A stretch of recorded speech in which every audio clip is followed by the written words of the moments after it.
ای کشته دور از وطن، دور از وطن وای، دور از وطن وای. السلام علیکم ورحمۃ اللہ وبرکاتہ. اعوذ باللہ من الشیطان اللعین الرجیم. بسم اللہ الرحمن الرحیم. الحمد للہ رب العالمین. الصلاۃ والسلام علی سید الانبیاء والمرسلین وعلی اہل بیتہ الطیبین الطاہرین ولعنۃ اللہ علی اعدائہم اجمعین. اما بعد فقد.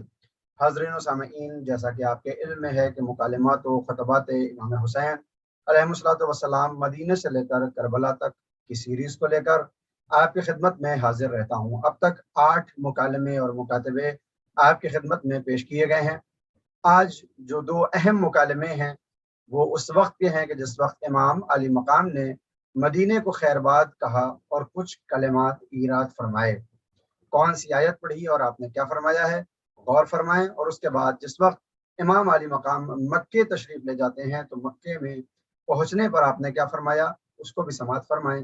اور انشاءاللہ عبداللہ ابن زبیر کے جو ایک نام ہے تاریخ اسلام میں کہ نزاع اور جھگڑے کا باعث ہے، گویا بعض افراد احترام کرتے ہیں اور بعض افراد تنقید کرتے ہیں، اس کی شخصیت پر بھی روشنی ڈالی جائے گی. مدینے سے سفر کرتے وقت امام علی مقام کا کلام.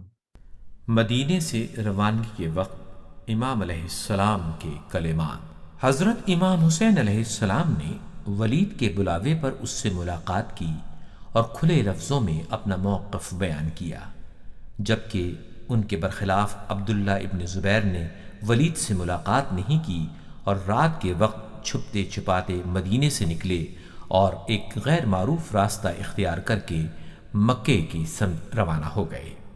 امام حسین علیہ السلام اتوار کے دن ماہ رجب کے اختتام سے 2 دن قبل اپنے اہل و عیال اور خاندان والوں کے ہمراہ مکے کی سمت روانہ ہوئے. مدینے سے روانگی کے وقت امام علیہ السلام کی زبان مبارک پر قرآن مجید کی وہ آیہ کریمہ تھی جو حضرت موسیٰ علیہ السلام کی مصر سے روانگی اور فرعونیوں سے ان کے مقابلے کی تیاری کے بارے میں نازل ہوئی ہے. سورہ قصص کی آیہ مبارکہ 21 کا ترجمہ.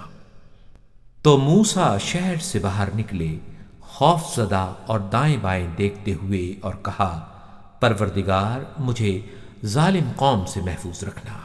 حضرت امام حسین علیہ السلام کے ایک ساتھی نے مشورہ دیا کہ مناسب یہی ہے کہ آپ بھی عبداللہ ابن زبیر کی طرح کسی غیر معروف اور پہاڑی راستے کا انتخاب کیجیے، تاکہ اگر یزید کے کارندوں میں سے کچھ لوگ آپ کا پیچھا کر کے آپ کو نقصان پہنچانا چاہیں تو اپنے ارادوں میں ناکام رہیں.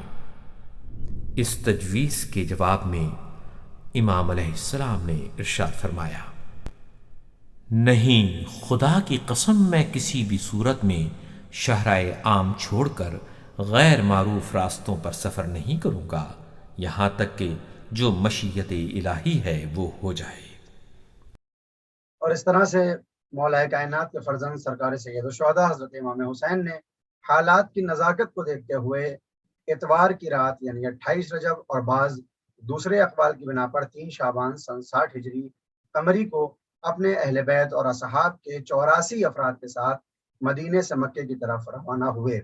بعض مصادر کے مطابق آپ نے رات بھر اپنی مادر گرامی حضرت فاطمہ الزہرا صلوات اللہ علیہا اور اپنے بھائی حضرت امام حسن علیہ الصلوۃ والسلام کی قبر مبارک پر حاضری دی، وہاں نماز پڑھی اور وداع کیا اور صبح سویرے گھر لوٹ آئے.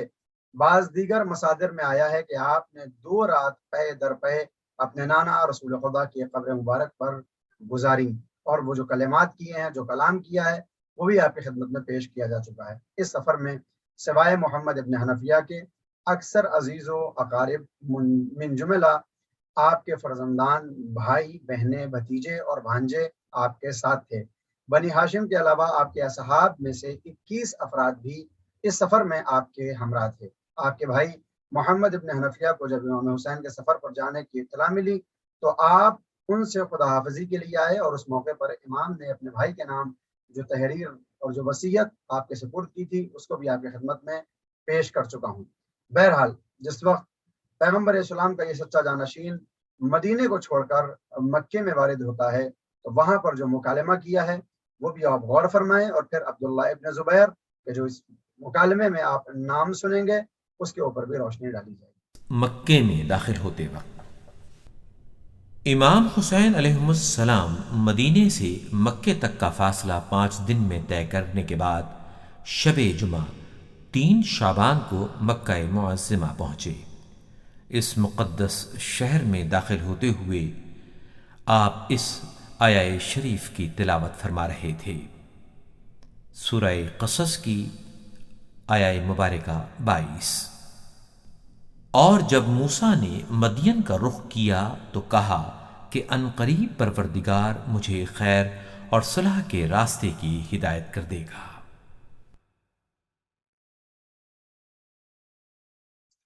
اور اس طرح سے امام علی مقام نے مدینہ کو چھوڑتے وقت یہ قرآنی آیات کی تلاوت فرمائی، اور جس وقت آپ مکے میں پہنچے ہیں اس وقت بھی آپ نے قرآن کی آیت پڑھ کے یہ بتایا ہے کہ امام کا یہ قیام صرف اور صرف اللہ کے لیے ہے، نہ کوئی جاہ و حشم، نہ کسی طرح کی سلطنت کی حوث، اور نہ کوئی حکومت امام کو چاہیے، بلکہ امام یہ چاہتے تھے کہ وہ دین اسلام جس کو برباد کیا جا رہا ہے اس کو پھر سے زندہ کیا جا سکے۔ ایک نام جو آپ نے دونوں مکالمے میں غور فرمایا ہے وہ ہے عبداللہ ابن زبیر کا۔ کون ہے یہ عبداللہ ابن زبیر؟ عبداللہ ابن زبیر زبیر ابن عوام کا بیٹا ہے۔ عبداللہ ابن زبیر بن عوام اس کا پورا نام ہے۔ سن 1 ہجری میں اس کی ولادت کی تاریخ ملتی ہے، اور یہ پہلا شخص ہے کہ جو مکے سے مدینے آنے والے مہاجرین کے یہاں متولد ہوا ہے۔ 73 ہجری میں اس نے دار فانی کو خدا حافظی کی ہے اور اس کے بعد اپنے انجام تک پہنچا ہے۔ ابن زبیر کے نام سے مشہور ہے۔ زبیر ابن عوام کا بیٹا ہے، معاویہ کے مرنے کے بعد خلافت کا دعوے دار ہوا ہے، لہٰذا اس نے آل زبیر کی حکومت کی بنیاد مکے میں رکھی ہے۔ پیغمبر اسلام صلی اللہ علیہ وآلہ وسلم کی زندگی میں سن کے کم ہونے کی وجہ سے اسے صحابہ صغار میں قرار دیا جاتا ہے کہ یہ چھوٹے صحابہ میں سے ہے، اور وہ مہاجرین کا پہلا مولود ہے جو مدینے میں پیدا ہوا۔ یزید بن معاویہ کی بیعت نہ کرنے کی وجہ سے اسے زیادہ شہرت حاصل ہوئی۔ اس کے مکے میں پناہ لینے کی وجہ سے یزید نے یہاں لشکر کشی کی۔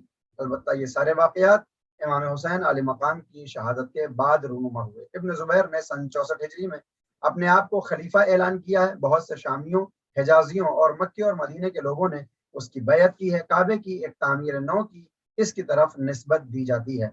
ابن زبیر کا جو نقش دکھائی دیتا ہے وہ خاص کر جنگ جمل کے فتنے میں دکھائی دیتا ہے کہ یہ ایک اس فتنے کا بنیادی عنصر تھا۔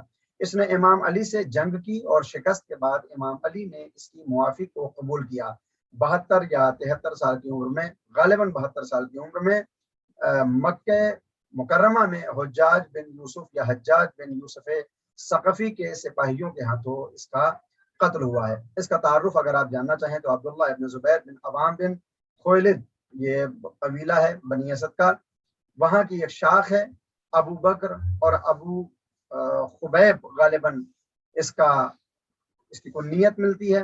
باپ کا نام زبیر بن عوام ہے۔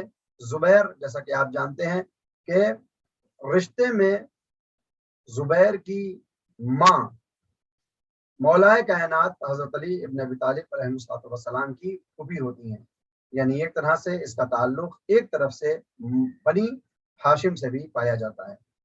بہرحال ہم دیکھتے ہیں کہ خود اس کا باپ یعنی زبیر ابن عوام کے جو اہل بیت کے چاہنے والوں میں سے تھا، مگر بعد میں کس طرح سے اس نے اہل بیت کی مخالفت کی ہے اور یہاں تک کہ مولائے کائنات کے مقابلے پہ تلوار لے کر آ گیا ہے، کہ جس کے سارے واقعات آپ کو معلوم ہیں۔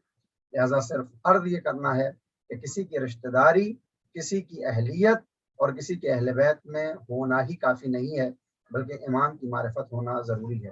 زبیر ابن عوام کی زندگی انشاءاللہ پھر کبھی اور آپ کی خدمت میں پیش کی جائے گی۔